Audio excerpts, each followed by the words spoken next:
D K Shivakumar ರಾಜ್ಯಪಾಲರನ್ನ ಭೇಟಿ ಮಾಡಿದರು. ರಾಜ್ಯಪಾಲರ ಭೇಟಿ ಮಾಡಿ ಹೊರಗಡೆ ಬಂದ ತಕ್ಷಣ ಅಜ್ಜಯ್ಯನ ದರ್ಶನಕ್ಕೆ ಹೊರಟರು. ನಾಗರಭಾವಿಯಲ್ಲಿರುವಂಥ ಅಜ್ಜಯ್ಯರ ಶಾಖಾಮಠ, ನೇರ ಅಲ್ಲಿಂದ ಅವರು ಶಾಖಾಮಠಕ್ಕೆ ಹೊರಟಿದ್ದಾರೆ.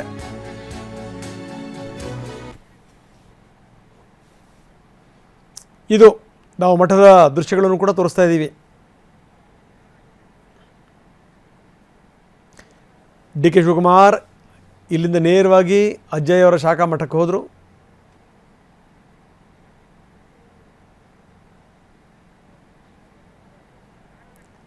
ಈ ಮುಹೂರ್ತದ ಬಗ್ಗೆ, ಪ್ರಮಾಣವಚನದ ಬಗ್ಗೆ ಅವರು ಮಾತನಾಡುವಂಥ ಸಾಧ್ಯತೆಗಳಿದೆ. ಕರಿ ವೃಷಭ ದೇಶಕೇಂದ್ರ ಸ್ವಾಮೀಜಿಗಳು ಅವ್ರನ್ನ ತುಂಬ ನಂಬುತ್ತಾರೆ. ಡಿ ಕೆ ಶಿವಕುಮಾರ್ ಅವ್ರು ಹಾಕಿದ ಗೆರೆ ದಾಟರಲ್ಲ ಸಾಮಾನ್ಯವಾಗಿ. ಆ ಮಠ ಶಾಖಾ ಮಠವೂ ಇದೆ ಬೆಂಗಳೂರಿನಲ್ಲಿ, ನಾಗರಭಾವಿನಲ್ಲಿ. ಅಲ್ಲಿಗೀಗ ಹೋಗ್ತಾ ಇದ್ದಾರೆ ಡಿ ಕೆ ಶಿವಕುಮಾರ್.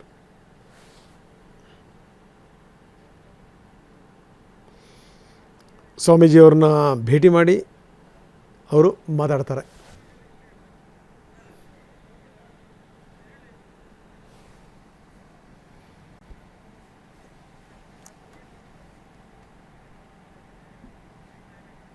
ಬನ್ನಿ, ನಮ್ಮ ಪ್ರತಿನಿಧಿ ಸುನಿಲ್ ಈಗ ನಮ್ಮೊಂದಿಗೆ ನೇರ ಸಂಪರ್ಕದಲ್ಲಿದ್ದಾರೆ. ಸುನಿಲ್, ರಾಜಭವನಕ್ಕೆ ಹೋಗಿ ರಾಜ್ಯಪಾಲರ ಭೇಟಿ ಮಾಡಿ ಒಂದೆರಡು ಸಂಭಾವ್ಯ ಡೇಟ್ಗಳನ್ನು ಕೊಟ್ಟು ಒಂದಷ್ಟು ಚರ್ಚೆ ಮಾಡಿಕೊಂಡು ಅಲ್ಲಿಂದ ಡಿ ಕೆ ಶಿವಕುಮಾರ್ ಹೊರಟಿದ್ದಾರೆ ಅನ್ನುವಂಥ ಮಾತು. ಈಗ ಅಜ್ಜಯ್ಯನ ದರ್ಶನಕ್ಕೆ ಹೊರಟಿದ್ದಾರೆ, ಸ್ವಾಮೀಜಿಯವರ ದರ್ಶನ ಮಾಡ್ತಾರೆ ಅಂತ ಏನಿದೆ ಹೆಚ್ಚಿನ ವಿವರ? ಖಂಡಿತ ರಂಗನಾಥ್, ಈಗಾಗಲೇ ಡಿ ಕೆ ಶಿವಕುಮಾರ್ ಅವರ ಪಟ್ಟಾಭಿಷೇಕಕ್ಕೆ ಎಲ್ಲ ರೀತಿಯ ಸಿದ್ಧತೆಗಳು ಕೂಡ ನಡೀತಾ ಇದೆ.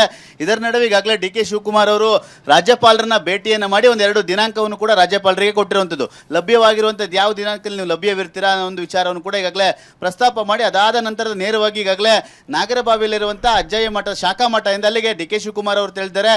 ಯಾಕೆಂದರೆ ಡಿ ಕೆ ಶಿವಕುಮಾರ್ ಅವರು ಅಜ್ಜಯ್ಯ ಅವರ ಪರಮ ಭಕ್ತರು. ಹಾಗಾಗಿ ಏನೇ ಒಂದು ಕೆಲಸವನ್ನು ಮಾಡಬೇಕು ಅನ್ನೋ ಒಂದು ವಿಚಾರ ಬಂದರೂ ಕೂಡ ಅಜ್ಜಯ್ಯವ್ರನ್ನ ನಂತರದಲ್ಲೇ ಮಾತನಾಡಿ ನಂತರದಲ್ಲೇ ಮುಂದಿನ ಕೆಲಸವನ್ನು ಕೂಡ ಮಾಡುವಂಥದ್ದು. ಆ ನಿಟ್ಟಿನಲ್ಲಿ ಡಿ ಕೆ ಶಿವಕುಮಾರ್ ಅವರು ಈಗಷ್ಟೇ ನಾಗರಭಾವಿಯಲ್ಲಿರುವಂಥ ಶಾಖಾ ಮಠ ಎಂದು ಅಜ್ಜಯ್ಯವ್ರ ಶಾಖಾ ಮಠಕ್ಕೆ ತೆರಳಿದ್ದಾರೆ. ಅಲ್ಲಿ ಪೂಜೆಯನ್ನು ಸಲ್ಲಿಸಲಿದ್ದಾರೆ ಅನ್ನೋ ಮಾಹಿತಿ ಕೂಡ ಲಭ್ಯವಾಗಿದೆ. ಯಾಕೆಂದರೆ ಅವರಿಗೆ ಆರಾಧ್ಯ ದೈವ ಅಜ್ಜಯ್ಯ ಅಂತಂದರೆ, ಹಿಂದೆಯೂ ಕೂಡ ಅವರು ಉಪಮುಖ್ಯಮಂತ್ರಿಯಾಗಿ ಪ್ರಮಾಣ ವಚನ ಸ್ವೀಕರಿಸುವ ಸಂದರ್ಭದಲ್ಲಿ ಅಜ್ಜಯ್ಯ ಅವರ ಹೆಸರಲ್ಲೇ ಪ್ರಮಾಣ ವಚನವನ್ನು ಕೂಡ ಸ್ವೀಕರಿಸಿದ್ರು. ಹಾಗಾಗಿ ಅಜ್ಜಯ್ಯ ಅವರು ಯಾವ ದಿನಾಂಕವನ್ನು ಕೊಡ್ತಾರೆ ಅನ್ನೋ ಒಂದು ಕುತೂಹಲ ಕೂಡ ಮನೆ ಮಾಡಿದೆ. ಯಾಕೆಂದ್ರೆ ಪ್ರಮುಖವಾಗಿ ಈಗಾಗಲೇ ರಾಜ್ಯಪಾಲರನ್ನ ಭೇಟಿಯಾಗಿದ್ದಾರೆ. ರಾಜ್ಯಪಾಲರನ್ನ ಭೇಟಿಯಾಗಿ ರಂಗನಾಥ್ 2 ದಿನಾಂಕವನ್ನು ಕೂಡ ಈಗಾಗಲೇ ನಿಗದಿಪಡಿಸಿಕೊಂಡಿದ್ದಾರೆ.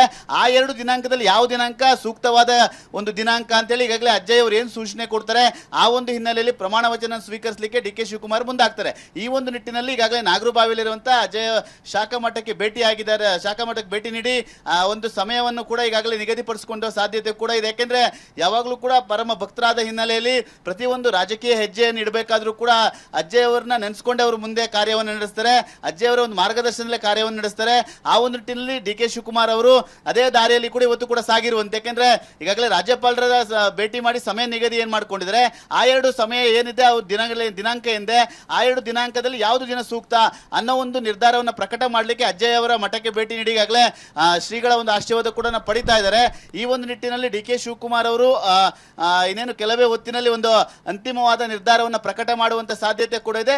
ಈ ನಿಟ್ಟಿನಲ್ಲಿ ಡಿ ಕೆ ಶಿವಕುಮಾರ್ ಅವರು ಈಗಷ್ಟೇ ರಾಜಭವನದಿಂದ ನೇರವಾಗಿ ನಾಗರಭಾವಿಯಲ್ಲಿರುವಂತಹ ಅಜ್ಜಯ್ಯ ಶಾಖಾ ಮಠಕ್ಕೆ ತೆರಳಿರುವಂತದ್ದು. ರಂಗನಾಥ್, ಧನ್ಯವಾದ ಆತ್ಮಲ್ಲ ಮಾಹಿತಿಗೆ.